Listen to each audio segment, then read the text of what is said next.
Mesdames et messieurs, bonsoir et bienvenue dans notre émission, l'invité de la semaine. Notre invité de ce soir était déjà venu parmi nous pour nous parler de sa trajectoire depuis, j'allais dire, son enfance, Le Mans, Sada, sa carrière d'avocat et puis sa carrière politique, qui est toujours en cours, bien évidemment. Aujourd'hui, nous l'avons appelé parce que Mayotte vient de traverser une période assez mouvementée au niveau social et puis il y a une page politique qui s'est ouverte qui va peut-être nous amener jusqu'aux élections municipales. J'ai invité ce soir pour vous, pour nous, monsieur le sénateur Tani Mohamed Souali. Bonsoir. Bonsoir Ali Chamsoudine, bonsoir tout le monde. Voilà, je disais donc que nous venons de traverser une période sociale assez agitée, assez animée. Comment vous l'avez vécue ? Cette période sociale,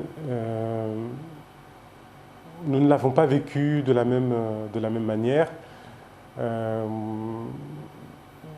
Selon que nous sommes élus ou pas élus, la population, dans un mouvement exacerbé, dans un ras-le-bol,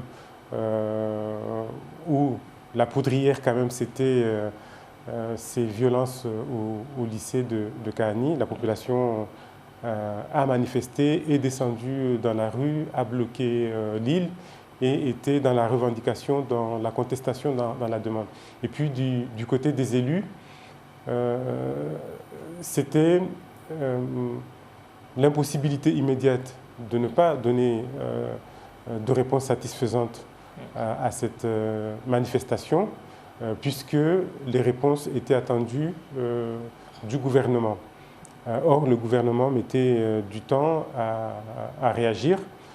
Et donc, en ce qui me concerne, puisque vous me posez la question, il y a eu plusieurs étapes.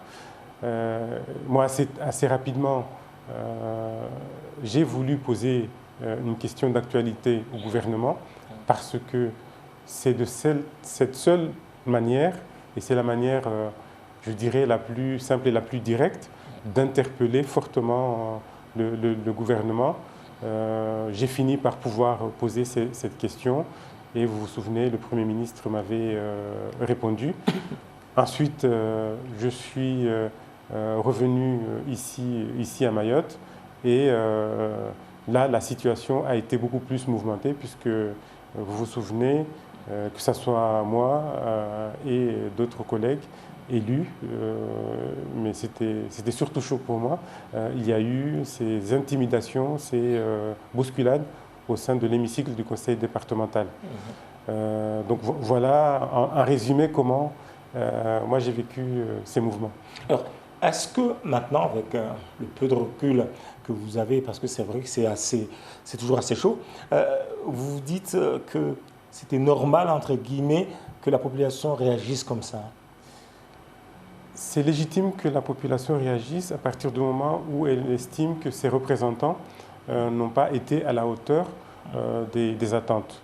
Ça, je pense qu'aucun démocrate sur Terre ne dirait le contraire, y compris jusqu'à dire, puisque nos élus sont incapables d'apporter les réponses que nous souhaitons, nous descendons dans la rue pour nous faire entendre.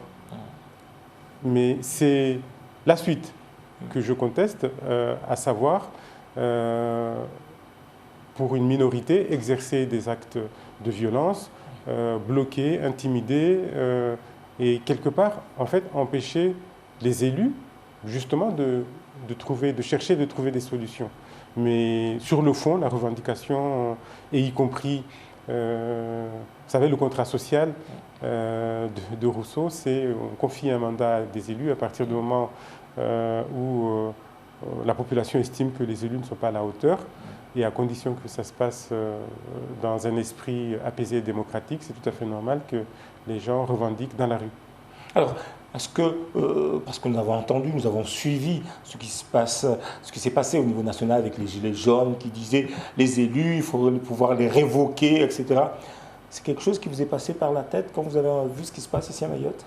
Moi, j'ai toujours dit que les Gilets jaunes, l'épisode des Gilets jaunes à Métropole, nous l'avions déjà vécu ici, toute proportion gardée, avec chaque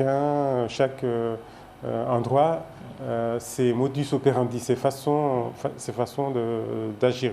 Du coup, quand par la suite il y a eu l'épisode des Gilets jaunes, alors l'épisode a quand même surpris par son intensité et par ses accès de violence à certaines reprises. Mais c'était le même genre de phénomène que nous avions connu quelques mois auparavant à Mayotte, où une population exacerbée finit par dire on va faire les choses à la place des élus. Ensuite, demander la révocation des élus.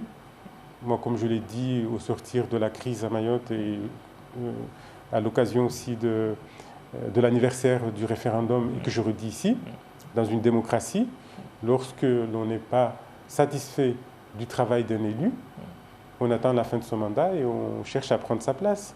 On se présente aux élections, on se fait élire à sa place. Ça, c'est la façon civilisée, la façon démocratique de fonctionner dans un pays de droit, dans une démocratie comme la nôtre.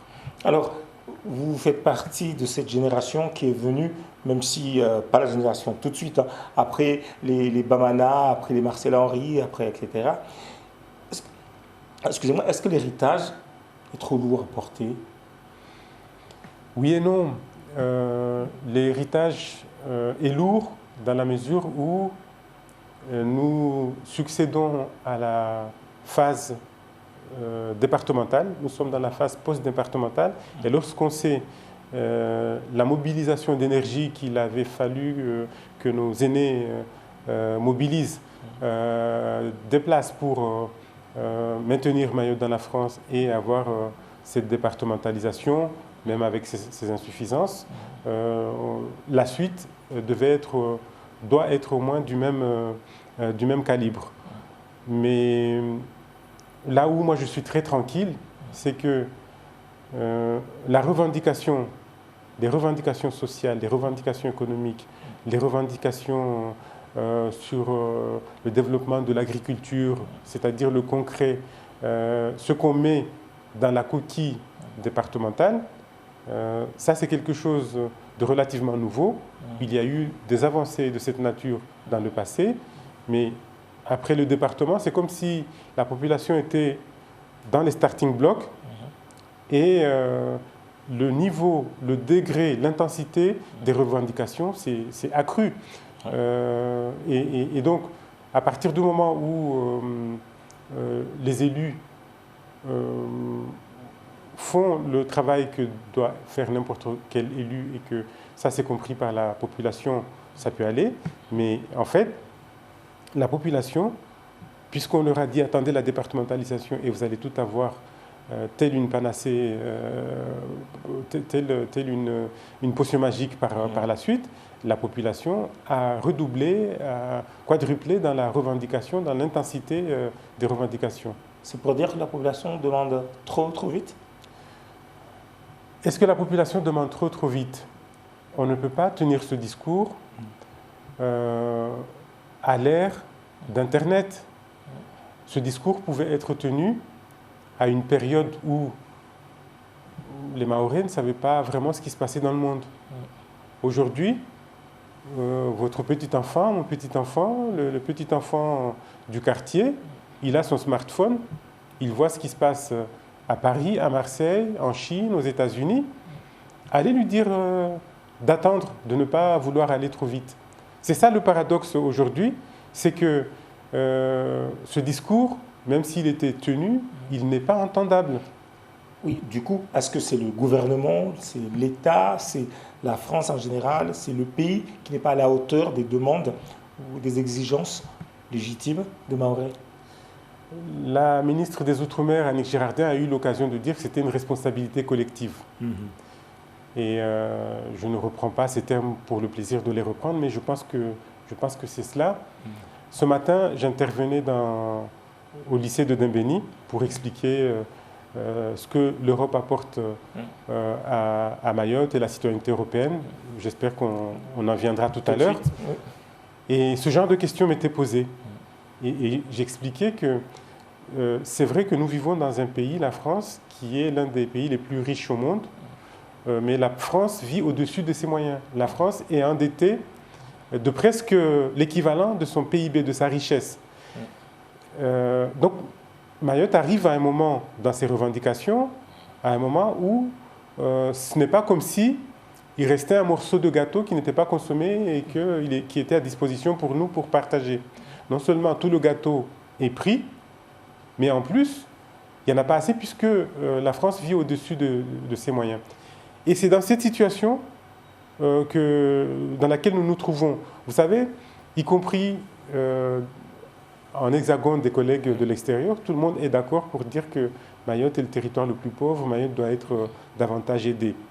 Mais demander à un député, à un sénateur, à un responsable d'une collectivité en dehors de Mayotte, s'il est prêt à prendre une partie de son gâteau pour donner à Mayotte, essayez si vous allez voir beaucoup de mains se lever.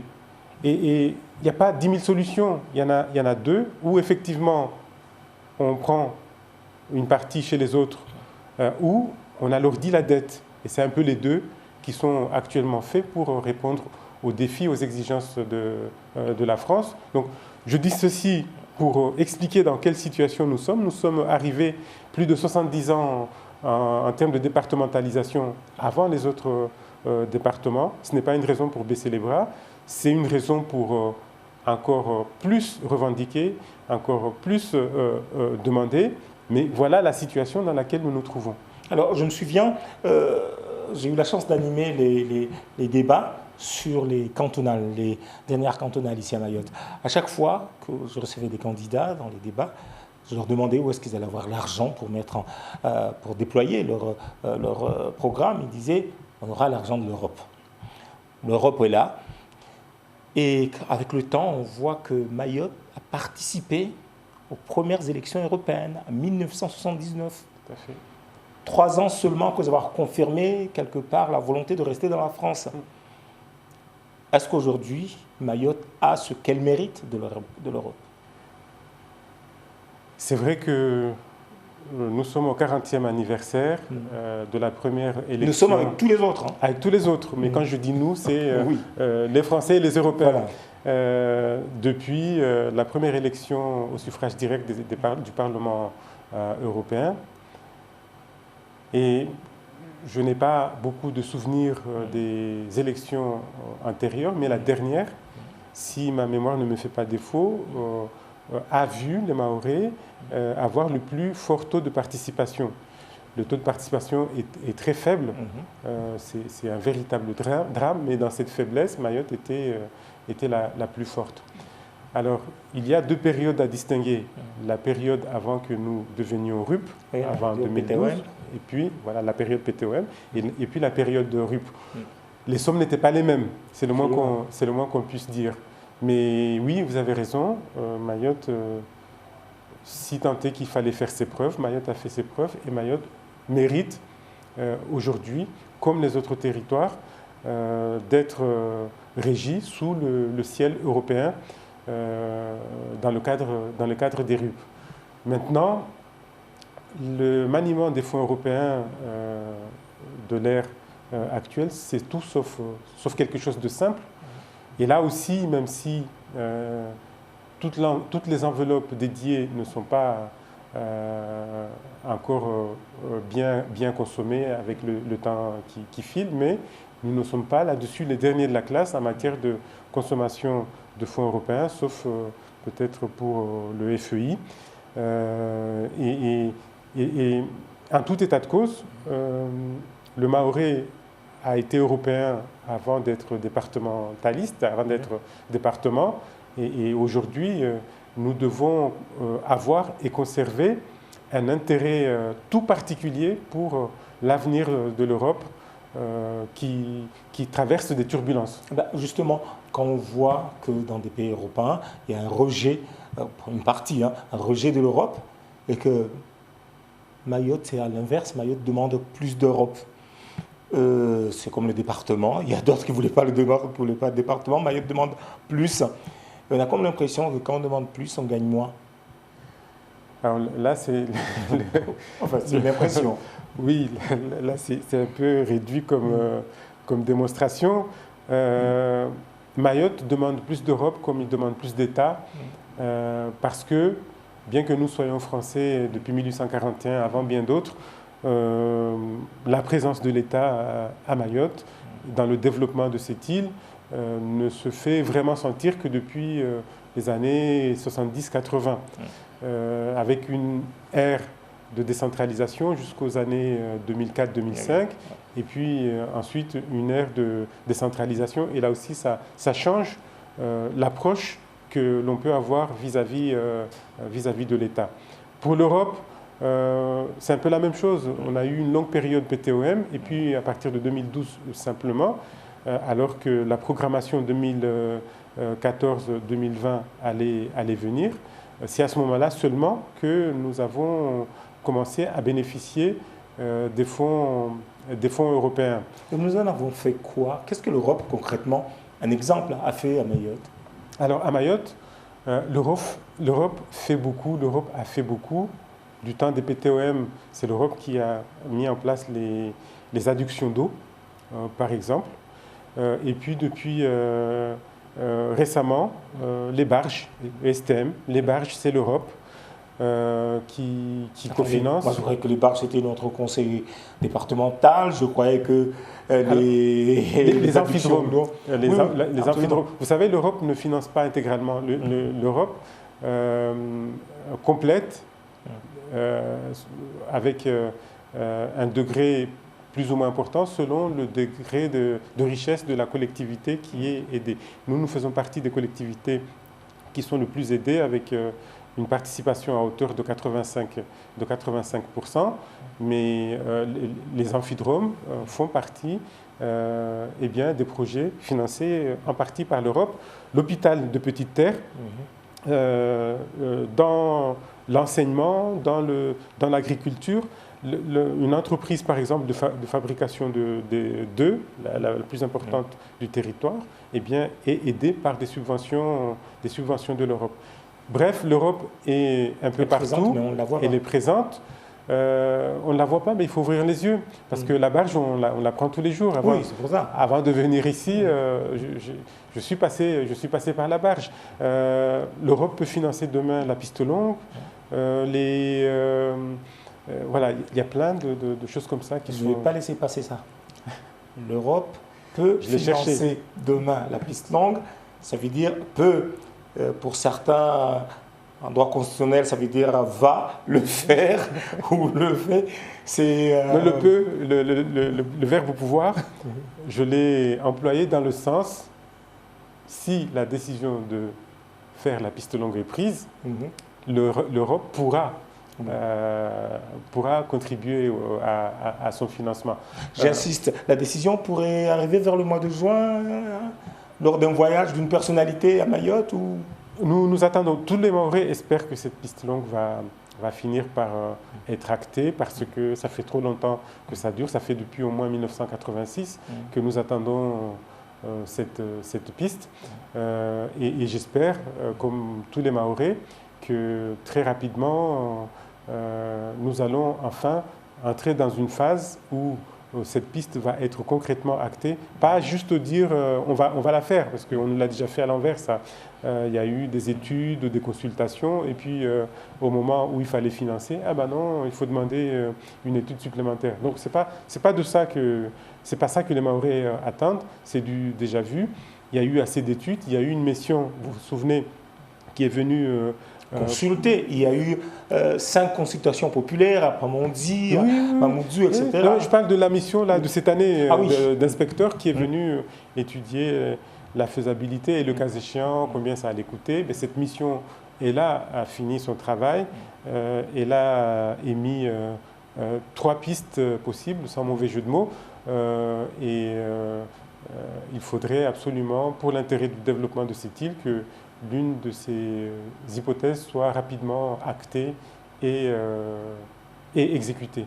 Alors, puisque quand on parle politique ou de Mayotte de manière générale, on finit toujours par parler de coopération ou de relations avec l'étranger, etc., ou de migration. Quand on parle de l'Europe, Mayotte est en droit de demander l'application de Frontex ou du visa Schengen. Où est-ce que vous en êtes sur ces deux Alors, dossiers? vous faites bien de poser la question, parce que c'est vrai qu'en interne, on se pose des questions concrètes, notamment sur le visa Made in Mayotte, qui ne permet pas d'aller en dehors de Mayotte. On m'a dit que c'est la seule production mahoraise qui se vend très bien. Je ne sais pas. Avec quel rapport 33 millions par an, mais bon. Oui. Ah bon. Donc il faudrait arrêter ce commerce, c'est ça? Oui. Non, plus sérieusement, et vous avez raison de le rappeler, à la différence des autres RUP des autres pays européens, l'Espagne, les RUP françaises, les régions ultrapériques françaises ne font pas partie de l'espace Schengen. Ça, ce n'est pas un choix qui date d'Emmanuel Macron, c'est un choix qui date de bien avant. Et c'est vrai que l'une des solutions, pas simplement par rapport au visa, mais pour régler la problématique de l'immigration à Mayotte, peut passer et devrait passer par l'Europe. Parce que l'Europe, cette idée géniale, magnifique, qui est sortie de l'après-Deuxième Guerre mondiale par Schuman et ses homologues allemands notamment, ce n'est pas simplement une entité géographique, mais c'est une idée de paix et de prospérité dans un ensemble où les pays doivent vivre en harmonie. Et cette Europe, parmi ses compétences, est en charge de surveiller les frontières extérieures de l'Union européenne. Mayotte fait partie des frontières extérieures de l'Union européenne.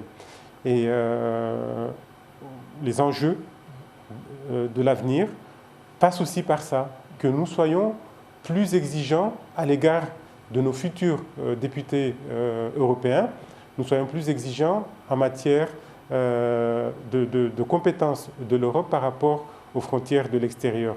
Dans le même domaine ou dans un domaine limitrophe, l'Europe, et vous avez parlé de Frontex, mais moi je vais parler aussi de co-développement.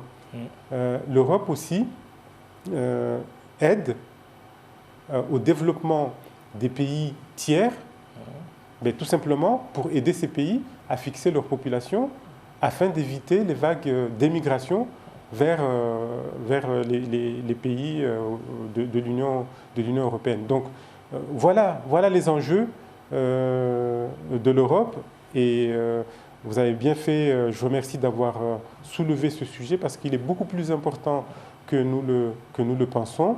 Et moi vraiment, j'appelle les Mahorais à aller voter en masse aux élections européennes, quelle que soit la liste, préférence Renaissance, mais d'aller voter en masse pour respecter ce rang de RUP qui a le plus fort taux de participation aux élections européennes. Alors, il nous reste 30 secondes. Est-ce que vous allez faire une campagne? Bien évidemment, nous allons faire une campagne au sein... À minima ou bien une campagne à la mahoraise? Alors, il nous reste très peu de temps, donc on n'aura pas le temps de faire une campagne vraiment à la mahoraise, mais on va tout faire pour mettre le paquet avec le temps qui nous reste pour que vraiment persuader les Mahorais que notre avenir est aussi au sein de l'Union européenne. On m'a dit que j'ai 15 secondes. Et il y a des Mahorais éligibles ou pas?